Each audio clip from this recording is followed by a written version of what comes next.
hope you are as ready as I am. Let us discuss a trend crazed society. If anything pops up and it's trending, we're jumping on it. Now, having a diet is very important. Like a diet plan, right? Whatever your diet is very important. But now, what a lot of people don't do is, figure out, um, you know, what diet is good for me, what diet is essential, what diet plan is essential for me. We just jump on trends. Now, knowing that a healthy diet is essential for good health and nutrition and protects you from against many chronic non-communicable diseases such as heart disease, diabetes, cancer, etc., etc. Eating a variety of foods and consuming less salt, sugar, saturated um, foods, and industrially produced trans fats are essentially good for a healthy diet. What I just said now is what most of us know about dieting, and we just blindly jump into dieting. It's like, this is the trend. I was having a conversation with my senior friend, and she means a lot to me. And we said, let's bring this conversation on radio. Abuja needs to know this. Let's spell it out to you. Joining me all the way from the city of Jos today is dietitian Michelle. That's what she is. She's dietitian Michelle. Okay, let's meet you. Hi, Michelle. Let's have you tell us who you are. And then we get into the conversation. Hello, Chinwe, and our dear listeners. I'm very happy to be here. Yes, so my name is Michelle. I am a dietitian, a registered dietitian. That is who I am, just like you said. That is who I am. And I love to teach. I love teaching. I have over 15 years of experience in this field, nutrition and dietetics. And teaching is my hobby, the area of specialty. Mm. Okay, so I have known you for a while, and in the while I have known you, I have seen you transform yourself from literally, I think, a size 14 to a size 10 or a size 8, if I'm not mistaken. And through all of the business we've done together and all of the talks we've had, one thing I know you always come back to is your diet. There are days that I want to walk with you. I'm like, oh my God, I'm so tired. And she's like, where's your diet? What are you eating?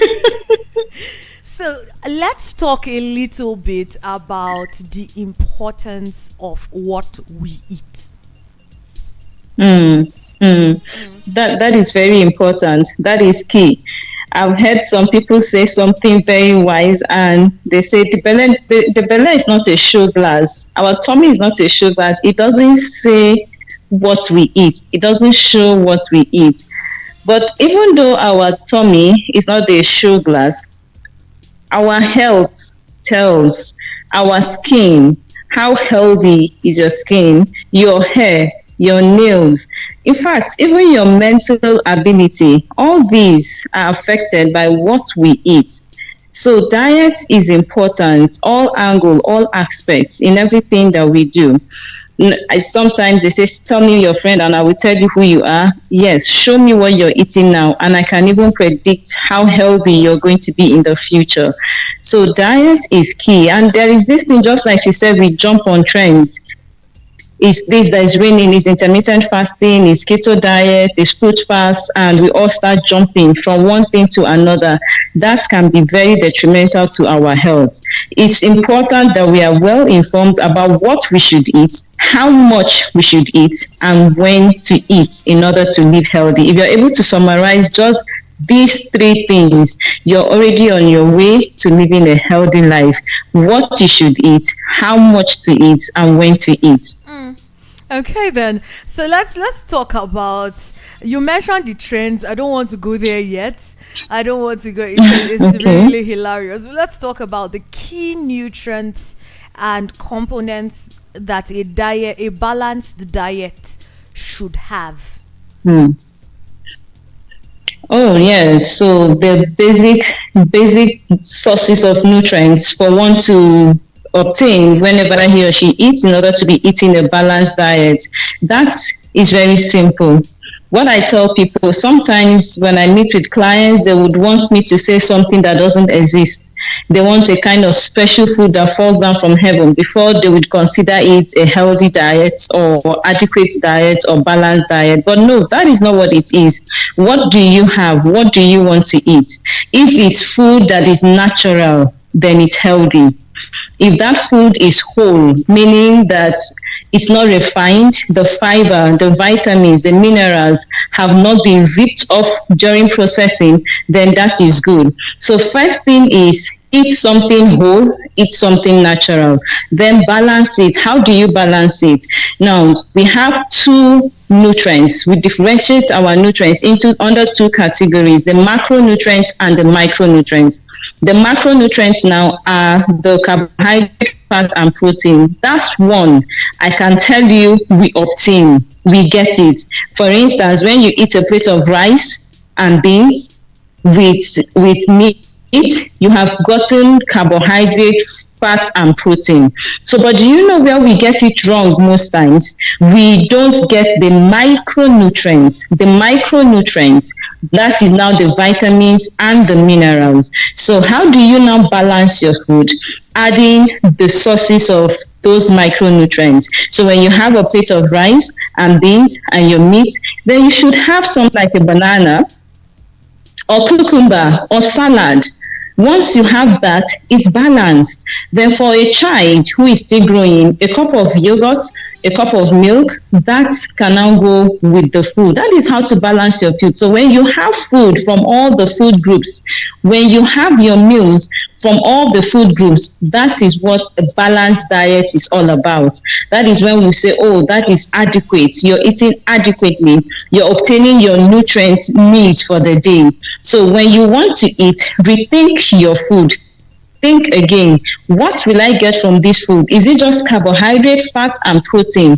Yes, then it's not balanced. But when you have the carbohydrate, fat, and proteins, and you have good sources of vitamins and minerals that you will get from your fruits and your vegetables, then that is a balanced meal. Okay. So I hope this is clear and simple. I mean, you're a teacher. I'm sure that is clear and simple. Now, Michelle, please, let's talk about, we are not alien to what is happening in the economy today. When a lot of people hear diets, the moment they hear diets, they are hearing money. I remember, Yes. we had a conversation with you one time. I was like, okay, fine, I'm ready to keep a diet, but I don't have money. And you're like, why did I have to say that? And that just goes to tell you that a lot of people think, oh, it's really expensive to eat healthy. You've mentioned cutting processed foods in the last thing you said. You said, you have to be sure it's not extremely processed, and they've not taken away most of the nutrients. The nutrients. Now you're talking right. So now, if we're looking to eat whole and natural, how financially prudent is it for you to go the natural route? Yes. Oh yeah, but interestingly, Chinwe, do you know that we actually have more of the natural foods? We have them. They are staring at us and we are staring at them. Let me tell you now, for me, I think I find myself in the middle. I find myself in the middle of different kinds of clients. Some of them would come and say, oh, Desha Michelle, living healthy is actually expensive. Living healthy is expensive. I don't have the money. I know that I should eat basmati rice. I should eat broccoli. I should eat cauliflower. You want to talk about expensive foods, expensive vegetables. Then do you know what? I also have those clients who come around and they say, I just want to eat, I just want you to plan a diet for me with basmati rice, with special kinds of foods that are not common. If that thing you want to plan is not expensive, to them, it is not healthy. So you see, it's actually our perception, but I am a dietitian. I can see the foods, I can analyze it, and I can tell you clearly that healthy eating is not expensive. It is just what you know about it that matters. Let me give you an instance. We all eat yam. Is that not so? That's So if somebody boils yam and eats it with vegetable sauce, another person fries the yam and eats it with ketchup. What do you have to say? Which one is healthier? Are you asking It is me? the Yeah. boiled yam. If you ask which one is healthier, the boiled yam with the vegetable, it is still yam. Your method of preparation determines if that is expensive. Another person fried the yam and is eating it with ketchup. That is the one that is expensive. Okay, we also have our local available foods. We have something like finger millet, hamba that we can take for breakfast, but we say no, we want to take refined bread for breakfast. We want to take noodles for breakfast. Which is more expensive? It is the refined ones, it is the processed foods. And when we say that eating healthy is expensive, we should also bear in mind that treating diet related diseases are more expensive. So I would rather spend that extra money to eat natural food than wait to come down with a diet-related disease and start to treat it. So even if it's one meal you're going to eat every day, let it be balanced. If it's 2 meals you're going to eat, let it be balanced. If what you eat is you eat three foods every single day, processed, refined foods, reduce it from 3 to 2 healthy whole foods. So natural foods are there. We're not asking people to eat things that don't exist. No, we have natural foods in Nigeria. All we are saying as dietitians, eat the natural foods, eat them the way they are. Leave those pastries, leave the hot dog, leave the sausage roll, leave those refined foods. Focus on the natural foods. Do you want me to mention them? There are so many of them. We have yam, we have plantains, we have cocoyam, we have our locally processed rice here. We have acha. You know, I can't say anything without mentioning acha. We have acha, which is also called fonio. We have finger millet, also called hamba. We have healthy foods here. We have guinea corn. We have millet. So when you want to talk about healthy food, just buy the foods like that from the market, wash it, prepare and eat. And there is nothing expensive about that. Nothing. Let's talk a little now. We've talked, you've done a lot of justice talking about what to eat. You brought this up. You said what you should know what to eat. You should know how much of what to eat and when to eat it. Let's talk about the quantity. Because a lot of people will tell you, I am not about to have a scale in my kitchen to be measuring how many kilograms or how many, cups of what it is I'm eating. But how do I know that I'm eating too much or I'm eating too little of something? Well, the best way you can tell is from your weight. If you have a healthy weight, if you have a normal body mass index, then that means the quantity you're eating is just okay. But if you are overweight, then it means you're eating more than you should. And if you are underweight, then you're not eating enough.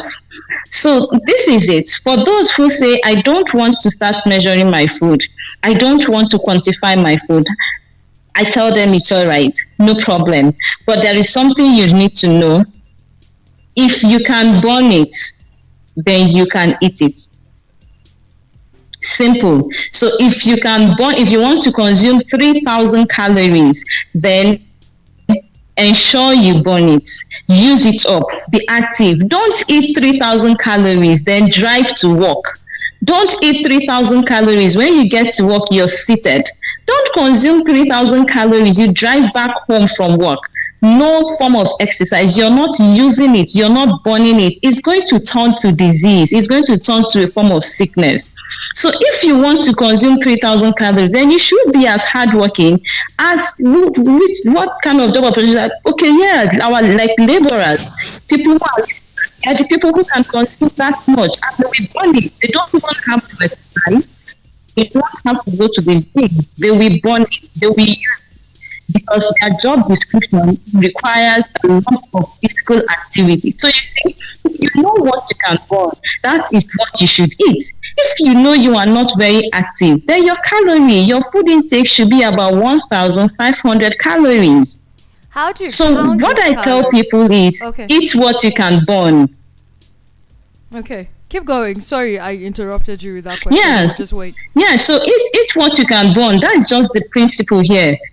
If you can burn 3,000 calories, go ahead and eat it. If you can burn and use up 5,000 calories, why not? Go ahead and eat it. You can eat all the chocolates you want, all the ice cream you want, so long as you're active enough and you will be able to burn it. But I bet you, we are not. That is just it. We are not. The disease we are suffering now is that of a sedentary lifestyle. We don't burn or use what we eat. That is the problem we are experiencing now. Okay, I am very tempted to, digress from the question I wanted to ask you, which was, the relationship between your diet and chronic diseases, like heart disease and diabetes and obesity. So let's do this.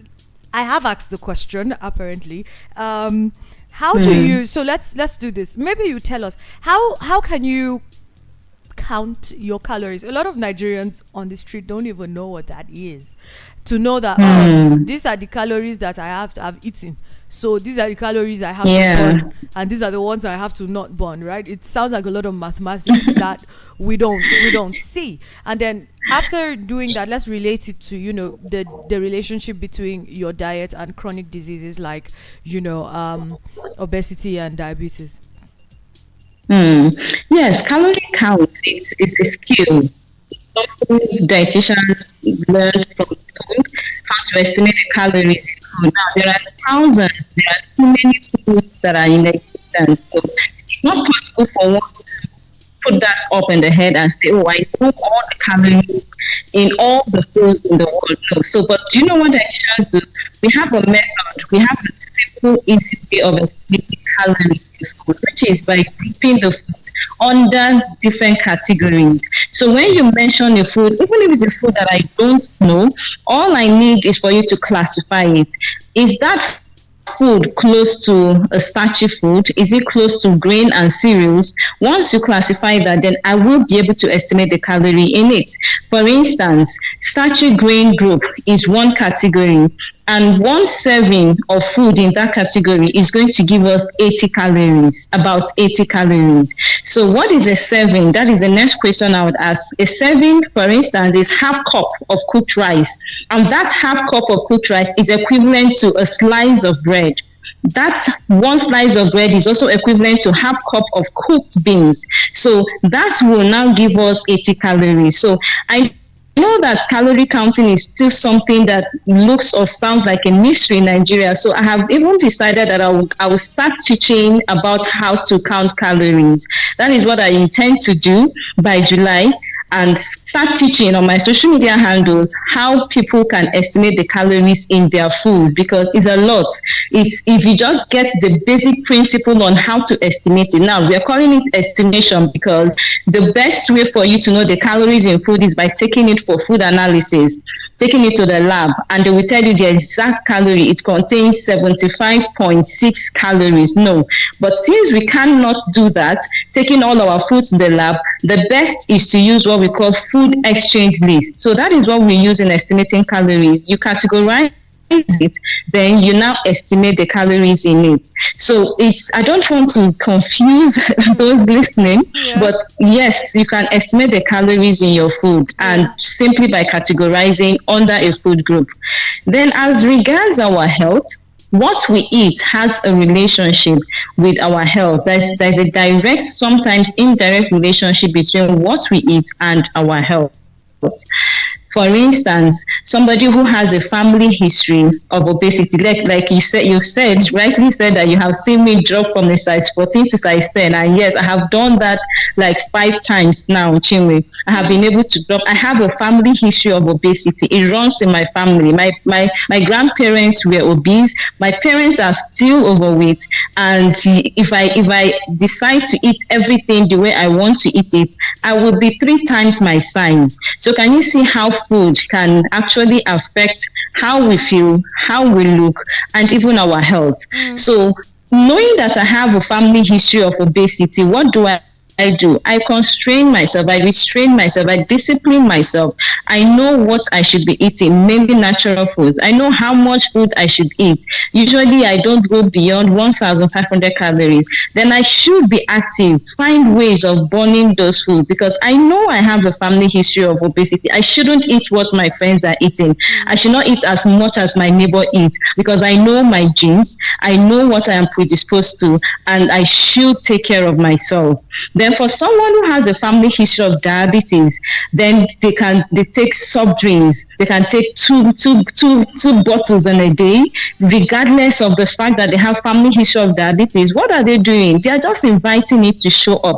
Look, there are people who have family history of diabetes, yet they don't come down with diabetes. Having the gene does not necessarily mean one can or must have the disease. If you don't make the environment suitable, the gene will not be able to express itself. So food really can affect one's health.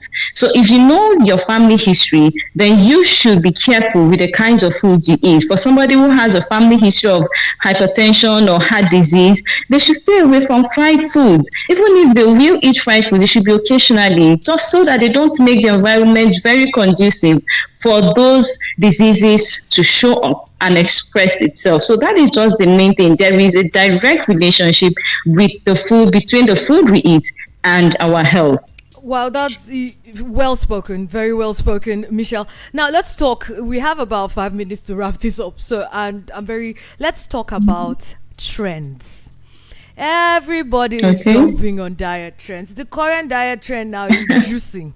Everybody is taking green juice. Everybody is, it's a trend. Before that, I think we went through intermittent fasting. We went through keto. We had keto. We went through, there's this one, low carbohydrates. Is it high carbohydrates? Yeah. Then there was the low carb. Low carb diet. Everybody be jumping. What are your thoughts about diet trends? Do you think they are healthy? And then how do you actually use these trends to your benefit? Okay, yeah, true. What I would say is that there are some trends that are good. There are some that are not necessarily good. So the first thing I would say is, for you to live healthy or even achieve your health goal, if you have one, for instance, you want to lose weight, you want to gain weight, or you want to control your sugar level, or you want to control your blood pressure. In fact, I would just say that there are basically 4 things we need to know. Number 1 is be informed about how to manage the situation. Be informed about what you should do and do correctly in order to achieve your goal. Once you know that, that is enough. Number 2 is discipline. Because let me tell you the truth, the reason why people jump from one trend to another is because they're looking for shortcuts. They don't want to do the right thing. So they want shortcuts. Oh, there's a magic pill. Once you drink it, you're going to have a flat arm. And that is what we will jump on. Oh, there's a tea, a slimming tea. When you drink this tea, just take this 3 days, for 3 days, and your tummy is going to be flat. We jump on it. You understand? Yeah. So that lack of discipline to do what is right is what makes people to jump from one trend to another. Then another thing is freedom. People are afraid of being constrained. They think that talking with experts, talking with food experts or dietitians who would guide them on what to do, they will constrain them to a life of eating just carrots and cucumbers. And because they are afraid of that, nobody wants to eat carrots for the rest of their lives. They don't want to eat cucumbers for the rest of their lives. So they will prefer those quick trends, yo-yo dieting, jumping from one thing to another. So when they hear, oh, this works, they jump on it. Oh, that works, they jump on it. So, but when you are informed, when you know that, for instance, to lose weight, if I am able to eat just 1,500 calories and I exercise this number of days in a week and I am as active and I take this number of steps, I will lose weight. You are informed. The next thing is for you to be disciplined to follow that. So what and what will you eat to give you 1,500 calories? You are free. You are not going to be constrained. You can still eat your chocolate, but this is how much you should eat. You can still take your meat pie. This is how much you should eat. So when you have that freedom, you are already knowledgeable and you're disciplined and you have the freedom, you at the back of your mind, you know that nobody is constraining or restraining you. You can choose to eat what you want to eat. You already know how much to eat. Then the next thing is acceptance. Do you accept yourself? Do you love yourself as much as you should? Because when you love yourself, you will pick the trends that you will even jump on. Some people don't care. They don't love them. In fact, I would say self-love is really important, because when you love yourself and somebody brings to you and says, oh, there is this pill that when you drink it, you will be thinking about dying first. I don't want to take something that will expose me to cancer. I don't want to take something that will harm my kidneys. That is somebody who loves himself or herself, and they will be able to say no to some trend. No, I will not do this. No, I will not do that. Oh, yes, I could try this. So for me, there are a lot of trends, and some will still come up. New, more, better, improved, good, bad trends. All of these will still come up. But your ability to choose what you're going to jump on and what you will not jump on will tell if you really, really love yourself. So I don't want to say, let us follow the trends or don't follow the trends. What I would say is choose what you want to follow. Choose. If they say it's juicing, well, no problem. You want to juice, but choose what you are juicing. Some will want to juice just green. They want to take something that is green. If it's not green, it doesn't look healthy. Then they don't even cook it. For instance, they bring spinach, they just wash it and they blend. How do you want that? How do you want your system to digest it? There are some vegetables that are not digestible by the system. Then there are some that you can eat raw, like the lettuce. So why are you stressing your liver? Why are you stressing your kidneys? All right, so when you want to drink something green, yes, blanch it. That's what I would say. So if you want to go juicy, no problem. Just do it correctly and drink. Don't harm yourself. Okay, then. Thank you very much, Dietitian Michelle. This has been very, very insightful, insightful rather. Thank you very much for joining us on Formula U today. We hope to have more of you talking about dieting and other things moving forward. Have a very beautiful, beautiful day ahead. Thank you. Thank you very much, Chinwe, for having me. I'm so glad to be here. Absolutely. Thanks. Absolutely. It's always a great time. All right, people. Of course, matters continues. Let's quickly go pay some bills. Don't touch your dial. Industry is starting in a bit. I hope you're excited. I am. Pizza. Are you a pizza? Do you have huge appetite for a mouth-watering pizza that leaves you with a yen for more? Romeo's Pizza is one call away. Have a taste of our award-winning delicious pizza from USA. Yummy, right? Give your family and friends a great treat with any of our pizza flavors ranging from pepperoni, barbecue, chicken, mini overload, sweet chili chicken, margarita, or shawarma. We also have side orders such as chicken wings, shawarma, chicken stuffed bread, and chilled drinks to cool off.